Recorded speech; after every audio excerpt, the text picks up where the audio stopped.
This is Asrar Rashid from Birmingham. If Abdullah Hashem is truthful in his claims, he will come out and debate and face me in public to a verbal debate, an intellectual debate, and demonstrate all his points. Pass this message on to Abdullah Hashem regarding the veracity and truthfulness of whom you refer to as Abu Sadiq. If he is indeed Abu Sadiq and not Abu Kadib, then he will accept the challenge to the debate. Why would we listen to him? Look at him. I mean, who is he? On what authority does he speak?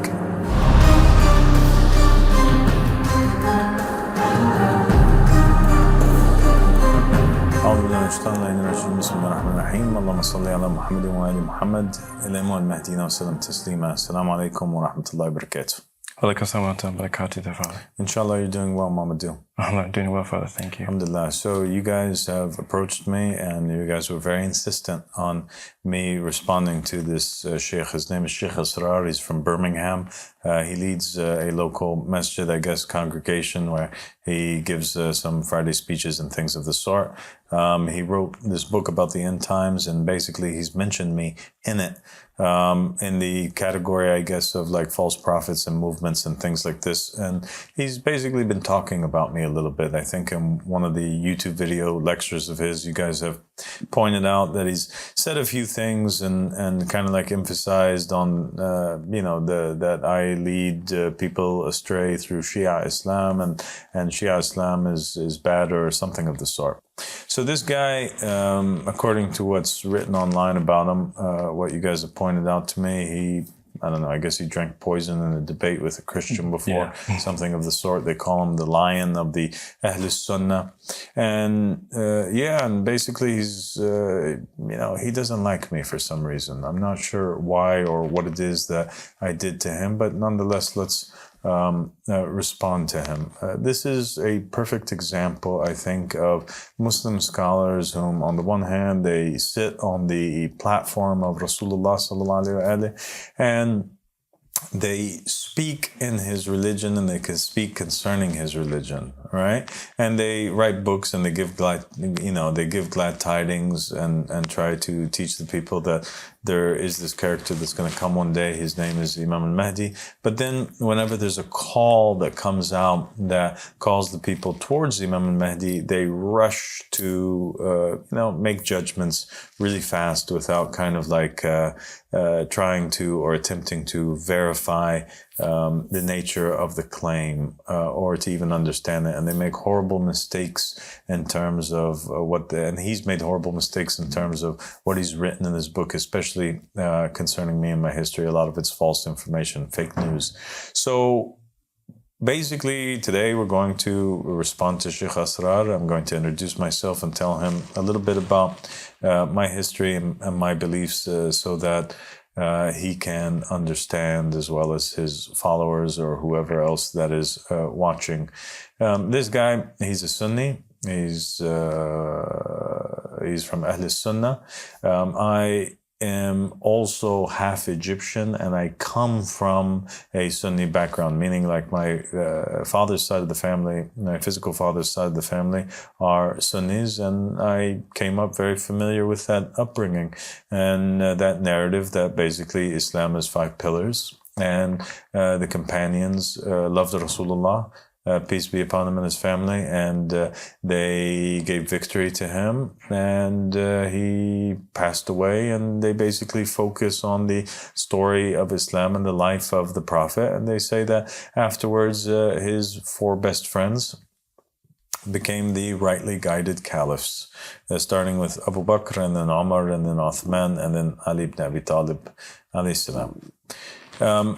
The thing about it is that as time went on and I grew older, and I began to research and read into my religion, because I was born like any other human being. I had no idea that I would be making the claims that I'm making today. I was just a person who was sincerely looking for Allah subhanahu wa ta'ala. My mother, her family, they're all Christian, and so I grew up kind of with both of these backgrounds. I was Muslim, and I don't know if I would call myself a Sunni Muslim, because I just considered myself to be a Muslim who was following the religion of Islam. As time went on, I began to read into my religion, and I found out some very horrible things which we never heard in any of the messages from the sheikhs, like these guys who go on the platform and they preach to the people. They never talk about this stuff. And what I never heard from these sheikhs were the fact that the Prophet Muhammad sallallahu alaihi wasallam, after he passes away, what happens is that his daughter, Fatima al-Zahra, she becomes very angry with Abu Bakr because they take away from her land that the Prophet had left for her, Fadak. And there's also these incidents that took place where they basically raided the house of Fatima, and they caused her to have a miscarriage. We do know from Sunni even sources that the daughter of the Prophet Muhammad sallallahu alaihi wasallam, she was so dear to the Prophet because she was his only child, and the Prophet said that Fatima is a part of me. Whoever makes her angry has angered me, and whoever angers me has angered Allah subhanahu wa ta'ala, and whoever angers Allah, the curse of Allah is upon him, right? Exactly. And we know that Fatima was very angry with Abu Bakr. She didn't talk to him. She refused to talk to him until she died, and she died 6 months after the passing of the Prophet Muhammad sallallahu alaihi wasallam. We do know that the companions after the Prophet, they fought amongst one another. A series of very vicious and nasty wars began to take place after the life of the Prophet Muhammad sallallahu alaihi wasallam, where all of these great companions that were with the Prophet during his life began to turn on one another and struggle and fight over power, right? And it kind of culminated in one of the worst battles, and that was the Battle of the Camel, where basically you have on one side Ali ibn Abi Talib, who alayhi salam, who is the cousin of the Prophet, the first one who accepts Islam. He's the guy who the Prophet chooses, right, to marry his own daughter, and says that nobody is good enough for Ali except for Fatima, and nobody's good enough for Fatima except for Ali. And the lineage of the Prophet Muhammad sallallahu alaihi wasallam, it continues through the children and the offspring of Ali ibn Abi Talib and Fatima al-Zahra alayhi salam. And so on one hand you have Ali ibn Abi Talib, and he's leading an army, and on the other hand you have the wife of the Prophet Muhammad, you have Aisha, going out on a camel. And she is leading another huge army with half of the companions with her. And Aisha was the daughter of who? Of Abu Bakr, right? So you have like the family of the Prophet is feuding amongst one another. His wife is leading an army against his cousin, right? Yes. And his grandkids. So that's a real shocking thing that they don't tell you. And thousands upon thousands of Muslims, companions that these people considered to be holy, were slaughtered and massacred and died, you know? So the thing about it is that you know, you can't have two people that are upon truth, right? If you have people that are killing each other, you know, somebody's got to be upon truth and somebody's got to be upon falsehood, right? That's correct. Well, the Prophet Muhammad said that Ali is with the truth and the truth is with Ali ibn Abi Talib, right? And I began to look deeper into this schism, these fights. Why is it that the Muslims were fighting one another? And I came to a very fascinating truth. It was shocking. It was very disturbing to me. And the fact is that before Islam, right, or during the beginning of Islam, the Prophet, when he first announced that he was a prophet, there were people that were fighting against him. Okay. And those people, which was mainly the house of Abu Sufyan. Yes. You know, remember there was Abu Sufyan, and there was who? There was the the wife of Abu Sufyan, the enemy of Islam, as they call him, Hind. Yes, and Abu Sufyan and Hind, they caused a lot of trouble for the Prophet. They really led several armies and battles against the Prophet. They fought him in the Battle of Badr. They fought him in the Battle of Uhud. They killed Hamza. Hind was the liver eater, or whatever they call her, and she basically got Wahshi to murder Hamza, and then she was eating his internal organs, like an animal in the middle of the field. She caused so much pain for the Prophet Muhammad. So you have this family over here that are literally eating the guts and the insides, right? And the raw flesh, the raw organs of the family of the Prophet Muhammad, his beloved uncle Hamza, who is one of the greatest martyrs in all of Islam. She's eating his organs. And this same family that had fought the Prophet and killed so many Muslims and caused so much pain for the Prophet Muhammad, this same family, after the Prophet's death, right? So the Prophet, he finally succeeds in defeating the Meccans, and he enters into Mecca, and then they proclaim themselves to be Muslims. And then after the Prophet's death, it is the descendants, the house of Abu Sufyan, Muawiyah, right, and Yazid, who continue to fight the household of the Prophet. What happens is that basically, Muawiyah, the son of Abu Sufyan, after the Prophet's passing, he begins to proclaim himself as a leader, and he leads basically forces to fight the cousin of the Prophet Muhammad and the husband of his daughter in a war. Yes. Which results in the very end with the assassination of the fourth of the rightly guided caliphs, right? Ali ibn Abi Talib alayhi salam, who for Shia Muslims is the first of the 12 Imams. Muawiyah basically causes that a renegade named Abdurrahman ibn Muljam strikes him upon his head and kills him while he's in a state of prostration to Allah subhanahu wa ta'ala. And then I found out that the war continued. Muawiyah, he wanted to declare himself the prince of all of the believers, right? After having committed such an atrocious act, and he felt like the house of Abu Sufyan had more of a right to rule over the Muslims than the house of the Prophet Muhammad.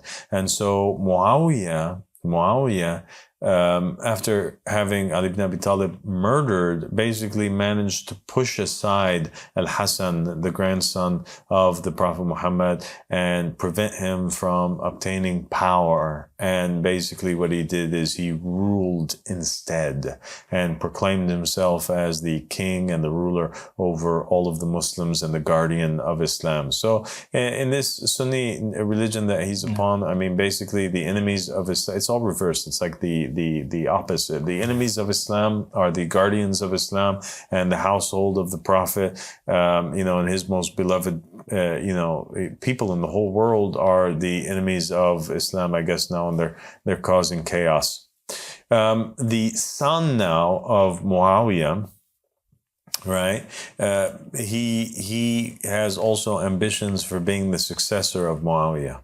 So Muawiyah wants to place his son Yazid in power. And so what Muawiyah does is he basically pays the wife of Al-Hassan to poison him. And once he is killed and murdered and he passes away, basically Yazid, son of Muawiyah, begins to prepare himself for the ascension to the throne, and Imam al-Hussein alayhi salam is murdered by Yazid, son of Muawiyah, in the famous battle of Karbala, where he is decapitated, him and his household and his family and his companions. And his head is placed on a spear, and it's marched through town, marched in front of all of the Muslims through the lands of the Muslims, yeah? Yes. His family members are imprisoned, and the household of the Prophet are pushed aside from power. In order for what? In order that the house of Abu Sufyan rule. It's crazy. It's ridiculous, really. It is crazy. So now the house of Abu Sufyan has on them the blood of Hamza, the blood of all of the first martyrs of Islam in the first two battles. They have on them the blood of Imam Ali ibn Abi Talib alayhi salam. They have on them the blood of Al-Hassan and the blood of Al-Hussein. They were responsible for killing all these people. And Al-Hassan and Al-Hussein, according to the narrations in Islam, according to what the Prophet said, these two are the masters of the youth of all of paradise. Yeah. The Prophet Muhammad said that anybody who goes into paradise, these two are their masters, right? So we know that Al-Hassan and Al-Hussein are going into paradise. So I just don't understand how can Imam Al-Hassan and Al-Hussein go to paradise and their killers also go to paradise too. It doesn't make sense, right? Mm-hmm. The murderers of the grandchildren of the Prophet Muhammad are certainly not going to be in paradise alongside with the family of the Prophet Muhammad, right? Absolutely not. It's absolutely ridiculous. The murders of the family of Muhammad, and the Prophet Muhammad said that, hold on tight to weighty things, the book of Allah and my family. And here the Muslims are praising the murderers of his own family. It's nonsense. Exactly. So these events that I discovered and read about in Islamic history, and everybody can verify for themselves, led me to kind of want to not just limit myself to reading the historical narrative from the side of the companions of the Prophet, right, or the alleged companions of the Prophet, or the history writers, right. I didn't want to read, from them anymore. I wanted to hear the other side. I wanted to hear what the family of Imam al-Hussein had to say about their father, their grandfather, their brother, being decapitated, and his entire, the family of the Prophet being massacred. And that's what opened me up to Shia Islam, because Shia Islam is what? They're Muslims. They believe in the prophethood of the Prophet Muhammad, just like Sunnis do, except that they don't take their religion from the companions of the Prophet. They take their religion from what the family of the Prophet said, right? And they believe that God had appointed these 12 leaders, these 12 Imams that were supposed to be the successors to the Prophet Muhammad sallallahu alaihi wasallam. So just like the Sunnis believe that there's these rightful successors to the Prophet Muhammad, which is Abu Bakr, his father-in-law, Umar ibn Khattab, his other father-in-law, and then Uthman ibn Affan, and then Ali ibn Abi Talib, and then it goes now to the house of Abu Sufyan and the Bani Umayyah. The Shia, they believe that no, the Prophet had specifically mentioned who it was that was supposed to succeed him, and they say that he made that very clear in front of everybody, even in Sunni narrations, and even the companions of the Prophet, they testified to this, and that was the event of Ghadir Khum, where the Prophet held up the hand of Imam Ali ibn Abi Talib, and he said, whoever I'm the master of, Ali is his master. Oh Allah, be a guardian to those who take Ali as a guardian, and be an enemy to those who take Ali as an enemy. And so the event of Ghadir kind of sealed the deal, and it should seal the deal for any Muslim, really. It's sufficient and clear because the narrations are all over the place, and it's very clear that the Prophet Muhammad gathered 70,000 of his companions in order that he may declare who his successor will be. I mean, the Sunnis, they think that Umar ibn Khattab and Abu Bakr and these guys were really smart because they believe that before their death, they had so much fear over the future of the Ummah that they appointed a successor. Mm-hmm. They believe that Abu Bakr appointed Umar, so that we may safeguard the affairs, because any righteous king or president or prime minister, right, would not pass away without leaving a mechanism or appointing an heir for him when he passes away. I mean, even in America right now, they have a mechanism where if the president dies, it's known, it's ingrained in the law that the vice president comes to power, right? So people know, what's going on, and there's not like conflict over power after death. So the Prophet, he was much wiser than Abu Bakr. He was much wiser than Umar, who set this voting mechanism between some companions, a handful of companions of the Prophet. And the Prophet himself knows, he doesn't speak except with that which God reveals to him. And so every word that comes out of his mouth is wisdom, and every word that comes out of his mouth is revelation. And so the Prophet, he appointed Ghadir, Ali ibn Abi Talib, to be his successor. And the narrations are very clear that the people went up and they pledged allegiance to Ali ibn Abi Talib and they congratulated him. Yes. And the Prophet also, there's this interesting event that took place, and that was, even after that public appointment, on the, basically on the Thursday before his passing, what happened is that he was feeling very ill, and he was on his bed, and a group of companions and household members from his family members were around him, and he said to them, "Please give me a paper and pen. I will write for you something which, if you hold on to it, you will never go astray." And some people tried to go get the paper and pen for the Prophet because that's what he requested. But unfortunately, there's this very loud voice out of the crowd that prevented that and said, no, don't get him the paper and pen. He's hallucinating. He's not well.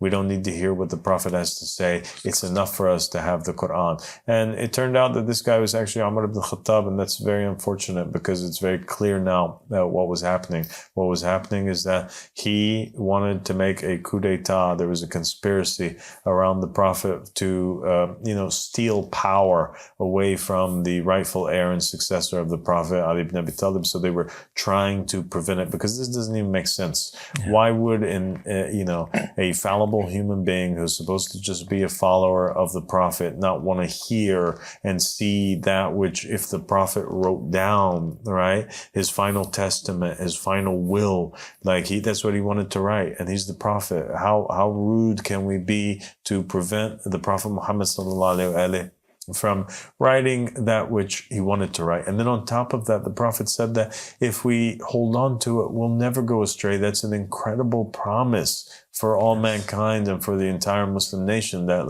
all we have to do is just abide by these final words of the Prophet and we're going to be good.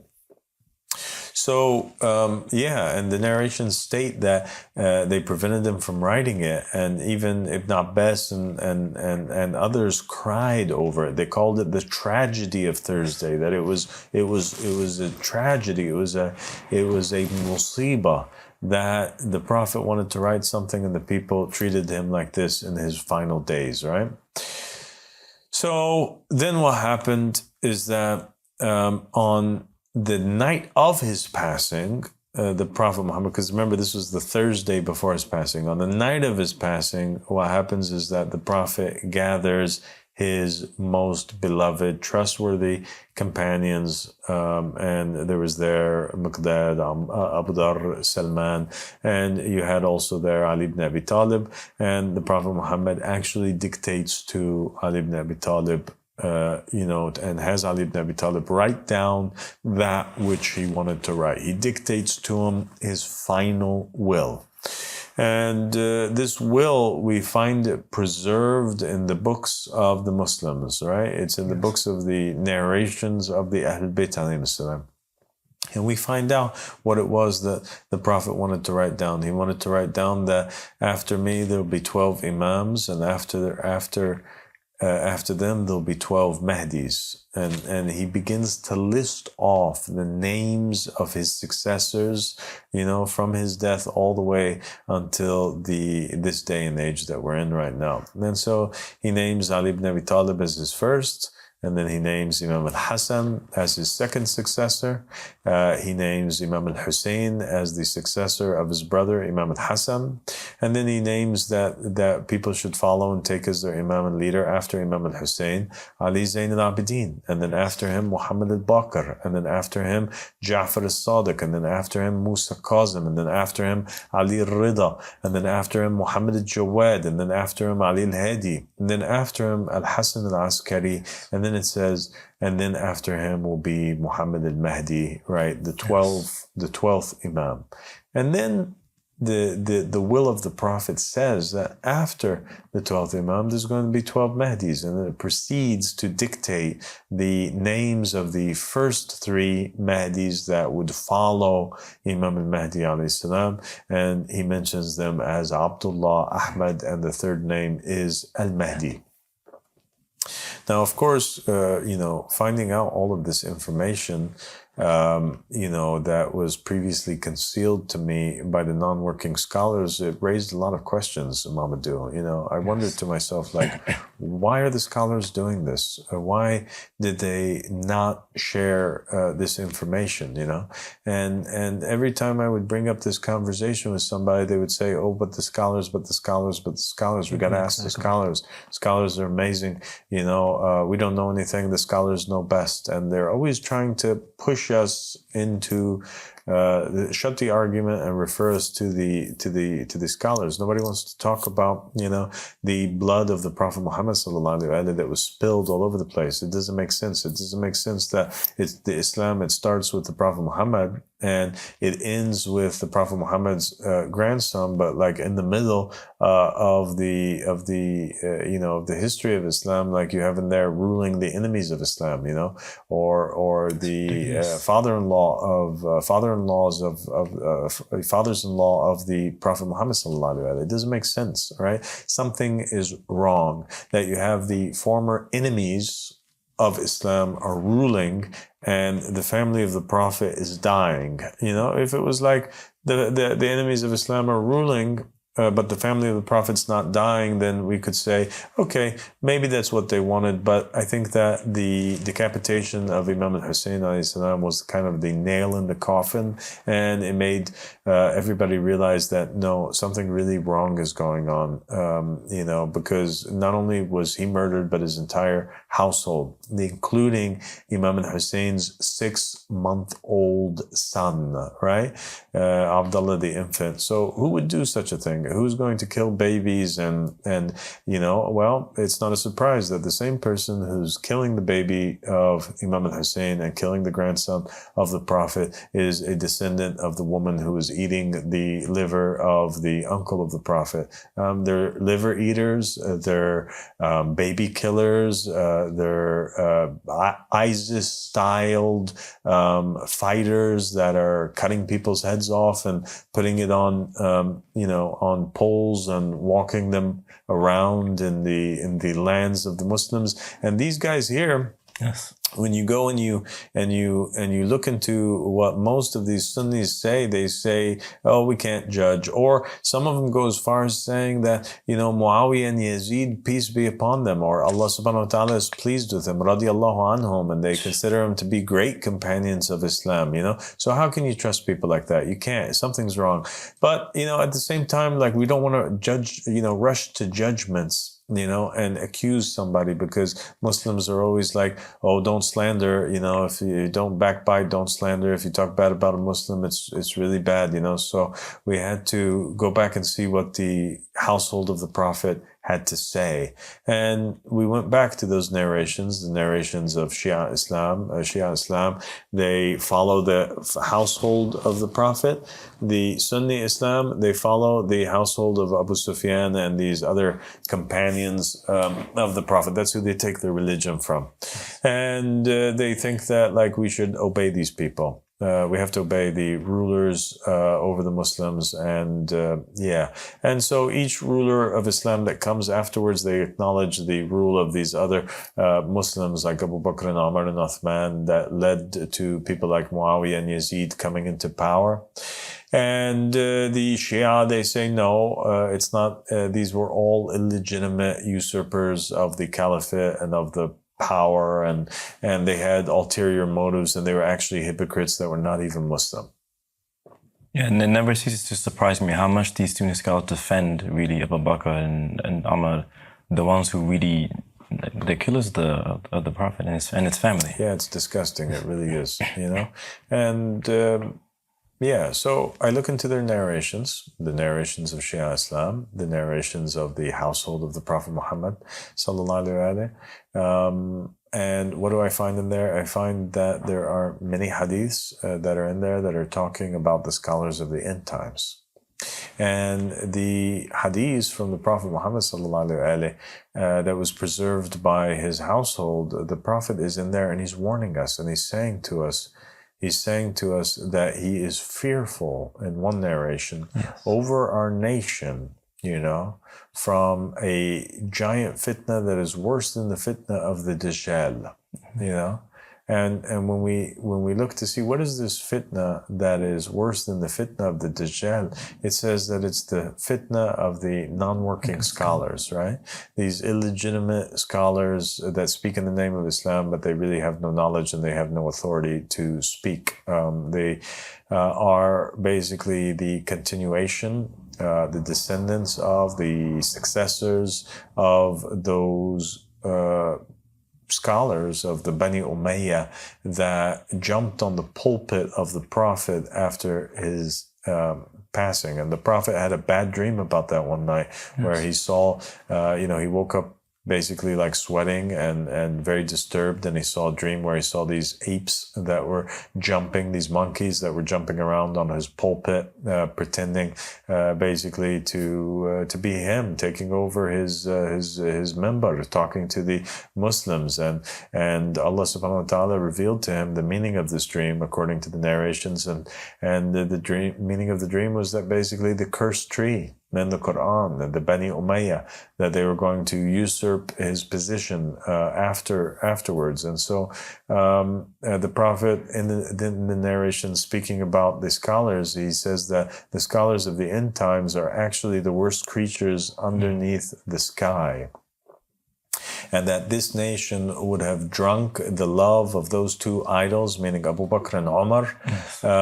In the end time, their fitna will be greater than in the time of the Prophet Muhammad sallallahu alaihi wasallam. Okay. They would be more attached to them then.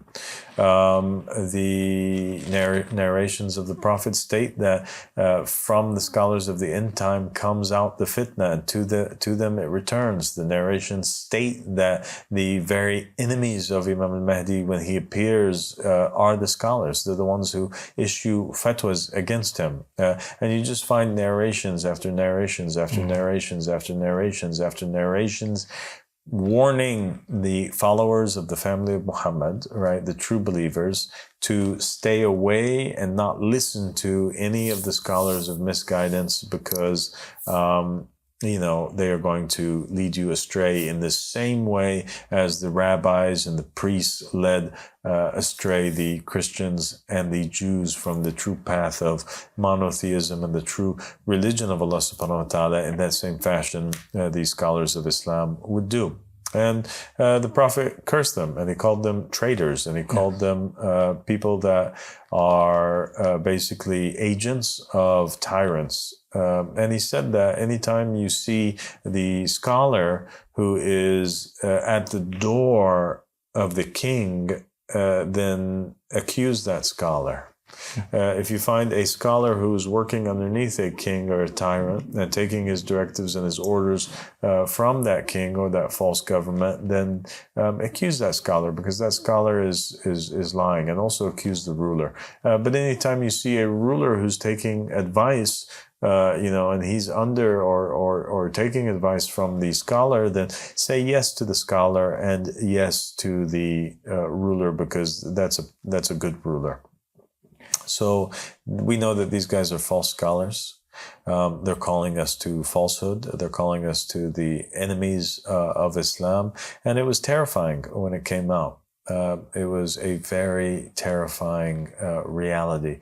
And so I decided that I'm not going to have anything to do with these Sunnis anymore. I don't believe in that. I declare myself innocent from the killers of the family of Muhammad alayhi salam. I don't ascribe to any of that, and I'm only going to be a follower and a lover of the family of the Prophet Muhammad sallallahu alaihi wasallam, and a lover of anybody else who loves them.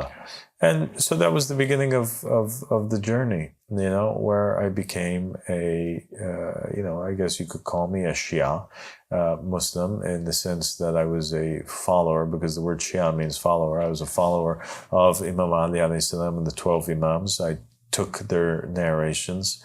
But then, something happened, Mamadou. Yes.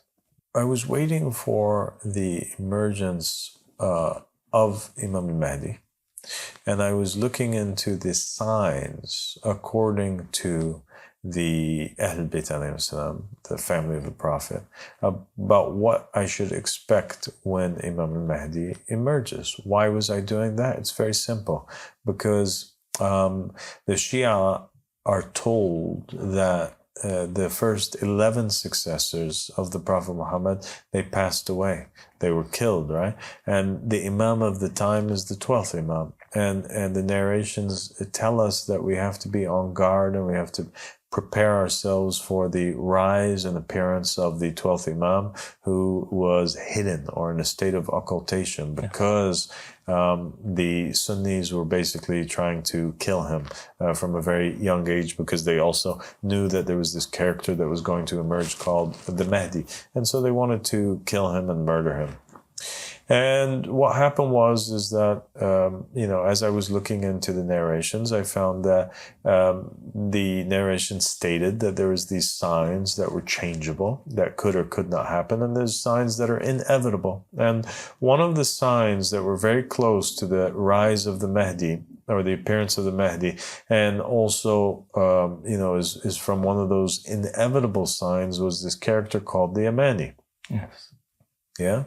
And the narrations stated that the Imams from the Ahlul Bayt alayhi salam said that the banner of the Yamani is the banner of guidance. Yes. And that anybody who turns away from him is from the people of hellfire, right? So this banner, this da'wah that he's calling towards, is one that we have to obey. We have to, be on the side of the Yamani, because if we're not, then we're going to be from the people of hellfire. This is what the Ahlul Bayt said, and either we believe or we don't believe. Yes. We don't just pick and cherry pick and choose what it is that we want to believe in. Either we're going to believe all the narrations, or we're going to believe none of the narrations, right? Yes. And this is a narration that are in the books of the Shia, and they claim is authentic. So I'm looking for this character of the Yamani. Now my attention is shifting from the Mahdi to the Yamani. Why? Because the Yamani comes before the Mahdi, right? So if somebody's coming before the Mahdi, and the Ahlul Bayt said that I have to follow him, or I'm from the people of hellfire, well, then I need to focus on the Yamani. And the Yamani, the narrations state, it says that he has a banner of guidance. Okay, so we're going to go to hellfire if we go against him, because his banner is a banner of guidance. Why? Because he calls towards our companion. He leads us towards Imam al-Mahdi. Well, it's clear then. Yeah. That's how Imam al-Mahdi has an army. That's how Imam al-Mahdi has, companions to be with, right? Is because there's this guy that comes out before Imam al-Mahdi, who's called the Yamani, and the Yamani means like the right hand, right? Or the right side. So he is the right hand of the Mahdi, and he's the one who's gathering his companions, and he's the one who's kind of like paving the way for Imam al-Mahdi. And lo and behold, we find narrations that state that before the Mahdi, there's the Yamani. And so as I'm looking for this character of the Yamani, what do I find? I find that there is a man who has appeared in Iraq, and his name is Ahmad al-Hassan, and he's claiming that he is the Yamani that is mentioned in the narrations. Okay?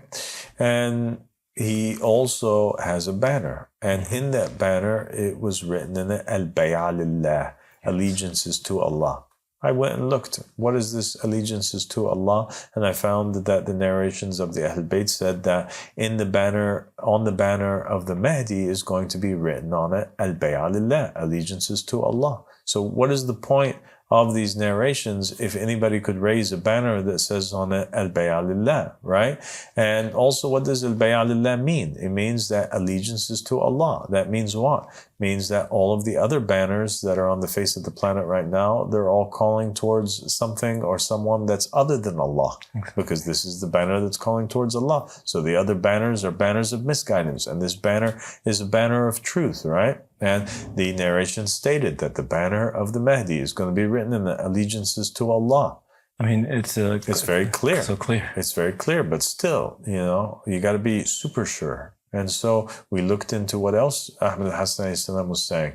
Ahmed al-Hassan said, and you remember that will that the Prophet wrote on his deathbed, that the people told him, be quiet, we don't need it, the Quran's enough for us, it's all good, we don't need anything that you have to say now, Prophet Muhammad, you're hallucinating.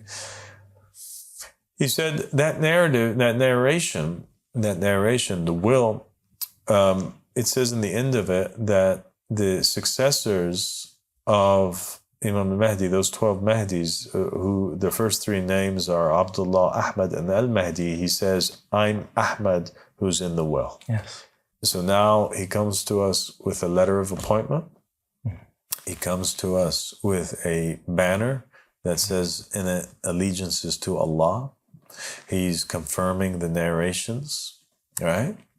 We're looking into other narrations, and the narrations say that the companion of the matter is going to use as a proof the apparent will. Yes. Well, an apparent will is a will that's available and present for everybody to see, right? That's why it's called apparent, al-wasiyya al-dhahira. It's apparent. It's in the books of the Muslims. Yes. This is what the narrations say. The Ahlul Bayt said that the companion of the matter would use as a proof that he would proclaim the apparent will. And here's Ahmed al-Hassan proclaiming himself to be Ahmad in the apparent will. Other narrations said that nobody proclaims this matter except for its truthful owner, or else Allah subhanahu wa ta'ala cuts off their life. And Ahmed al-Hassan, he proclaimed it, and he was its truthful owner, and he's alive. He still is alive till this very day, and he proclaimed that matter in 1999, all right? And so Ahmed al-Hassan, I listened to his speeches, I read his books, I saw what it is that he was calling towards, and he was basically saying that, guys, the Muslim Ummah went astray. How did it go astray? It went astray when it disregarded the will of the Prophet Muhammad, and people started following the house of Abu Sufyan and these murderers, the liver eater family, the baby killer family. When we started following these people, we went astray, and we abandoned the family of Muhammad, whom their names were mentioned in this will, that God and Muhammad gave a promise that whoever holds on to them will never go astray, right? And he said that everybody on the earth is not allowed to choose their leader. Exactly. That this offends God. And then I looked at it and I thought about it, and I looked in the books, I looked in the Torah, I looked in the Gospels, I looked in the narrations of Muhammad and the family of Muhammad. I looked in the Quran and I was like, wow, Mamadou, that's exactly what's being said. In the Quran, God says, I am the one who is making a caliph in the land, right? So God is the one who appoints the caliph, not Abu Bakr appointing Umar. This don't work. Abu Bakr is not God, right? Yes. In the Quran, it says, Inni ja'alun fil ard khalifa. I am making in the earth a caliph. He's the one who blows in his spirit into Adam. And then he tells the angels to fall down in prostration. God appoints Adam. God appoints Muhammad sallallahu alaihi wasallam. God proclaimed Jesus as his vicegerent, right? Yes. At the scene of the baptism in the Bible of Jesus at the hand of John the Baptist, right? So you have this theme that is ongoing. Muhammad was the leader. He was the leader over all the Muslims. He was appointed by God. Jesus was appointed by God. He was supposed to be the ruler over the Jews and their Messiah. God's the one who appointed them, but the people, they rejected Jesus and they wanted to go with, their own choice, right? They didn't give victory to him. They allowed him to be arrested, and you know the rest of the story. You have the appointment of Moses by God. God's the one who appointed the successor of Moses. He appointed Joshua, son of Nun. God's the one who also appointed Aaron as a co-vicegerent with Moses during his lifetime. And he was also his successor. But then when he died, Joshua became his successor. And God's the one who appointed all of the prophets and the messengers. And those prophets and messengers were also rulers. Hence, David and Solomon were kings over the Israelites and not just prophets, right? So the prophet was meant to rule. Even in the holy books and scriptures, it says that we have not sent forward a messenger except that he should be obeyed, right? So it was very clear that this concept of the supremacy of God was very, very important. This concept of allegiances to God, that only God chooses the ruler, is at the very core of religion. In fact, it's religion in its entirety, and that's that's what happened. That's what was wrong with the nation, is that they chose people that were not appointed by God, and they obeyed them, and they had a bunch of scholars like this sheikh who was basically calling people to obey these false tyrants and these false rulers, right? So that's where the problem lied. And so Ahmed Hassan, proved himself to be the true successor of Imam Mahdi, and there was no reason to doubt him. All of his claims were going along with the narrations of the Ahlul Bayt. Everything that he said was going along with the divine books, the Torah, the Bible, the Quran. Like, there was no contradictions in his claims. Everything about him fit the narrations and the prophecies to a T. And so then I became a follower of Ahmed al-Hassan the Yamani. I'm still a follower of the Ahlul Bayt. I still believe in the 12 Imams. But the only difference between me now and the rest of the Shia is that me and a very small number of Shia around the earth recognize that the Yamani is truthful and everybody else is saying no. Well, what are these other Shia following? I tried to see, I tried to make it make sense for me. It just wasn't making sense. They were saying crazy things. They were saying the same things now that the Sunnis are saying. Yeah. Actually, they were saying stuff that was maybe even worse than that. They were saying that, your prayers are only accepted if you have a scholar that you imitate, right? So all the Shia now, like each Shia has to choose a scholar to do taqleed of. And so all the Shia are broken down into followers of different people. Some are followers of Khamenei, the Ayatollah of Iran. Others are followers of Sistani, who's in Iraq. Sistani is telling his followers that they have to participate in the elections during the American occupation of Iraq, and issuing fatwas, and weird things. And they're saying that, basically the scholar is the successor to the prophet.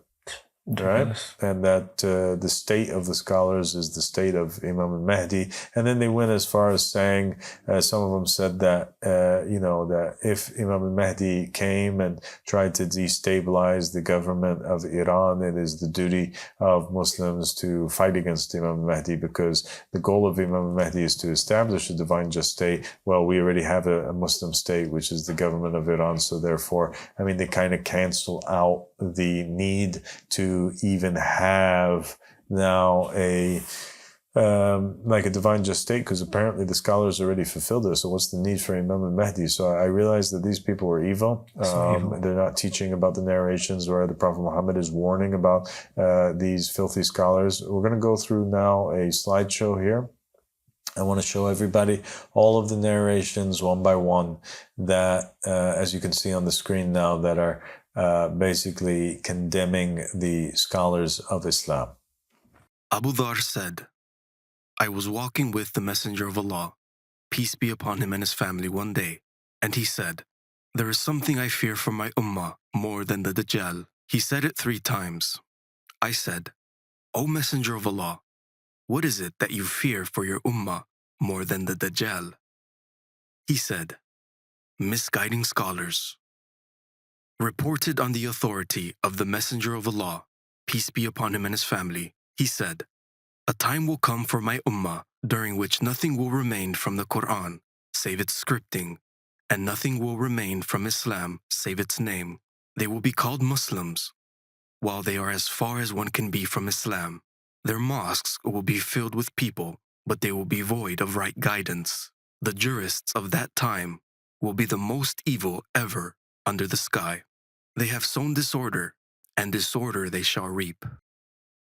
When Imam al-Mahdi emerges, he will not have any apparent enemy, save for the jurists in particular.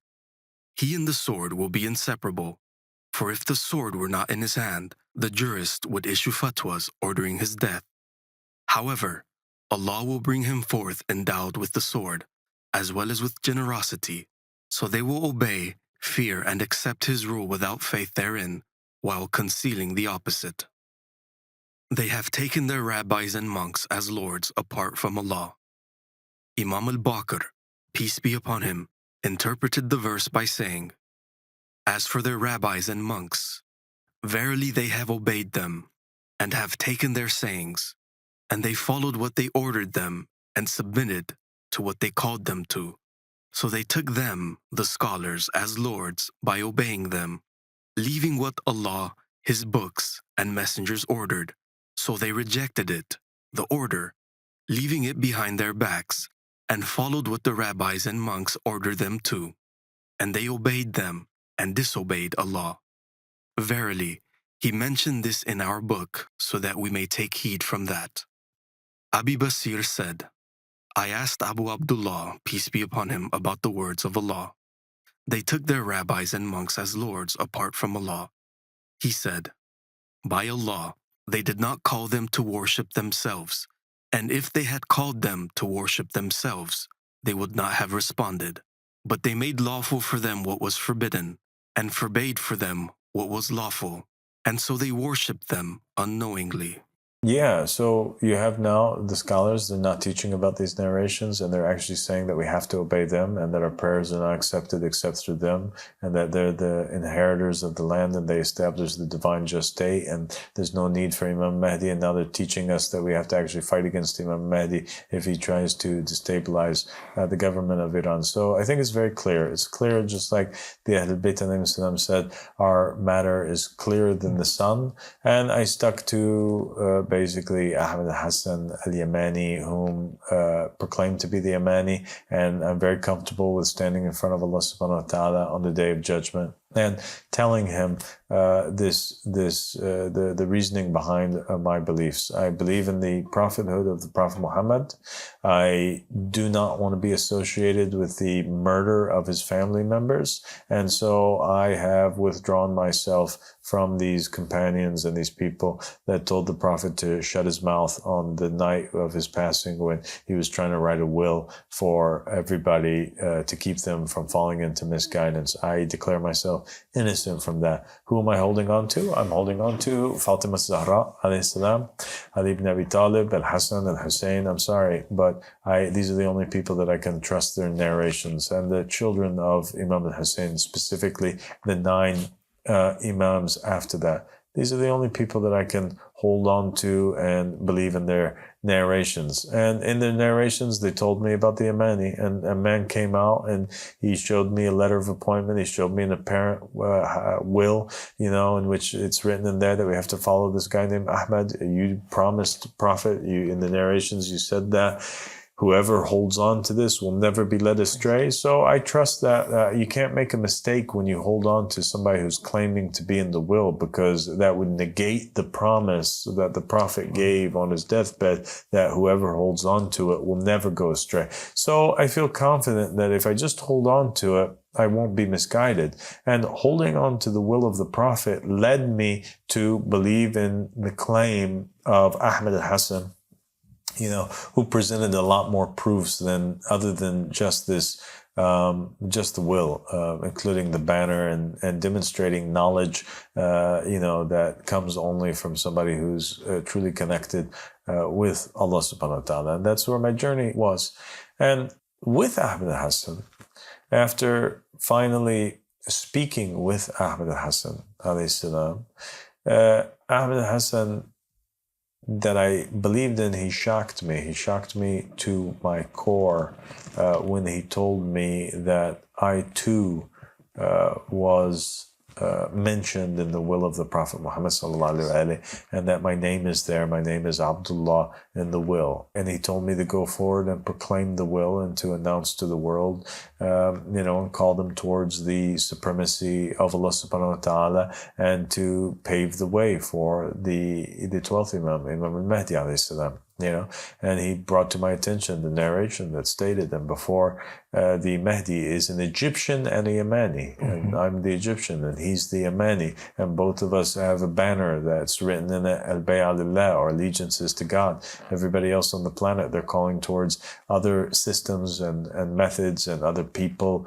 and this call is the only call that is calling towards Allah subhanahu wa ta'ala. And so, no, I didn't lead people astray. I actually led them towards Allah and His Messenger, and I'm calling towards them, and I'm calling towards the household of the Prophet Muhammad, and I'm calling towards the legitimate successors of the Prophet Muhammad, and I'm declaring myself innocent and trying to warn people that they have to declare themselves innocent too from the enemies of the Prophet Muhammad sallallahu alaihi wasallam. And that's in terms of that. So that's my belief system. That's my history, and that's the reasoning why I went forward. Now he has a different opinion. His opinion is that we should not follow Abdullah Hashem. That it's just a cult. It's bad.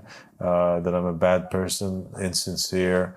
And that we should instead sit in the masjid in Birmingham and listen to him talk. I don't know why. Why would we listen to him? Look at him. I mean, who is he? On what authority does he speak? Is he a successor of the Prophet?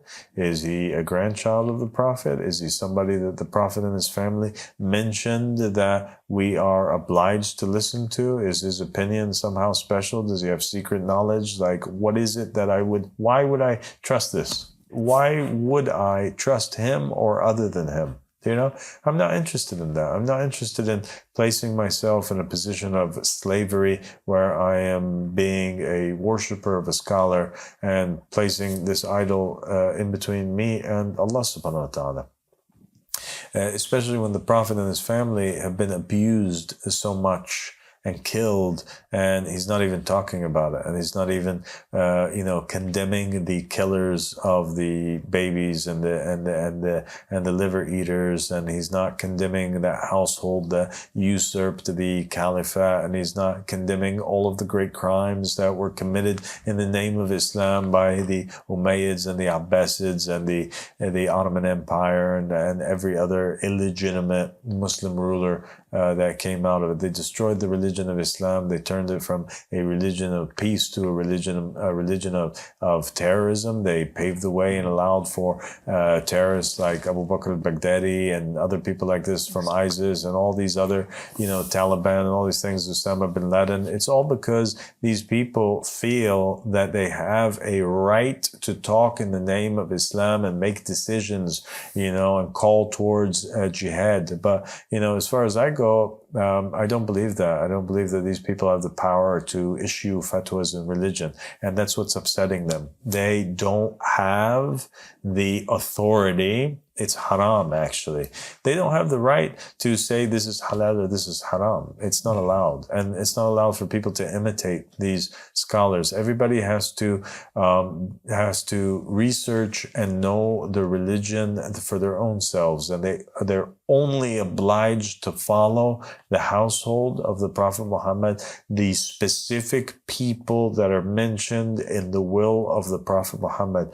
Nobody else is allowed to speak in the name of religion except for them, right? And those who are calling towards them. And so, so naturally, Sheikh Asrar and other sheikhs will be offended by this. They want it to be an open, an open thing where they can each have their own followers and sit on a pulpit and pretend and write books in the name of religion and, show their theories and stuff and have cool covers where you have, I don't know. What did he say about his book? That it has he has subliminal messages on the cover of his book, is what he said. Subliminal messages. He's got an eye, but I don't know what. And he's interpreting the hadiths. And who cares? I'm not interested. Why would I go to the masjid to even debate with somebody whom I am so far away from coming to agreement with him on anything? If he came to agreement on the fundamentals, right? If he accepted Ali ibn Abi Talib and the successors of Ali ibn Abi Talib, and the debate was just about me and my claims, right? And Ahmed al-Hassan, that's fine. I would go out and debate him, but we're not even there. He's talking about something, and I'm talking about something totally different. Fatima al-Zahra alayhi salam was murdered. People, all followers, all people of Islam, we have to recognize this. The daughter of the Prophet Muhammad was murdered. The door was slammed into her belly and her baby dropped. Her house was set on fire. This is the disrespect that was done to the household of the Prophet Muhammad. Imam al-Hassan and Imam al-Hussein alayhi salam, the grandsons of the Prophet and the masters of the youth of paradise, were both martyred. One was poisoned in a conspiratorial assassination at the hands of Yazid and Muawiyah, and the other one was beheaded, and his family was massacred, and his 6-month-old child was killed, and the women were stripped of their hijab and they were paraded through the streets of the Muslim lands. A great crime has been committed to the family of Muhammad. They murdered 8 more imams after Imam al-Hussein alayhi salam. They poisoned them and they imprisoned them, and the Muslim nation is guilty for this. The Abbasid leaders and the Umayyad leaders are all guilty of it, and all of that falls on Abu Bakr and Umar. And yes, guys, the narrations of Muhammad and the family of Muhammad, it mentions very specifically that Abu Bakr and Umar are in hellfire in a coffin of fire, along with Pharaoh and Nimrod, and the worst of the worst, that they are horrible people. That the narrations of the Ahlul Bayt alayhim salam mentioned that the first person to pledge allegiance to Abu Bakr was Satan himself. Right? And that Satan pushed these two, and these two went forward and they caused Fatima to have the miscarriage by setting her house on fire, and that they're responsible for all of the sins that happened. The narrations also state that they were innovators. They're the first people that began to change in the religion of Islam. They took out mut'a marriage. They stopped that, made it haram. Even they know that they're changing the rulings of the Prophet Muhammad. In the time of the Prophet Muhammad, there's a marriage called mut'a. It's allowed. All scholars agree on that. It's a temporary marriage. And after the Prophet's death, Umar says, no, it's haram. We're not allowed to do this anymore. So who gave him the authority to decide? Who gave him the right to speak, and was he connected to God in some way, shape, or form? Was Gabriel coming down upon him? No. He changed also the adhan, right? This guy says that we have a new shahada, a new testimony. Yes, we have a new shahada. I testify that God is one. Muhammad is his messenger, and that Ali ibn Abi Talib and his successors, the imams from his sons, are the successors of the Prophet Muhammad. And I believe in the Mahdi and the Mahdis. I testify to that. What's wrong with that? That's what the Ahlul Bayt alayhim salam told us that we have to believe in and testify to. So that's the thing. These non-working scholars, are a plague. They are the reason why Muslims are in the state that they are in. It started with Abu Bakr and Umar, and it's continued until this very present day. And the whole issue at hand is that there's people that are saying we have to follow those who are appointed by God in terms of our religion and our world, right? And there's people that want to just follow anybody that jumps on the pulpit or whoever manages to kill the family of the Prophet. So I'm sticking with the family of the Prophet. He's clearly sticking with other things. I'm not interested in his lies. It's natural that he lies about me. I don't even want to get into this type of debate unless we first talk about the family of the Prophet Muhammad and the great crimes that have occurred to them. Thank you so much for joining me, Mamadou. Thank you so much for that. God bless you, bro. God bless you too.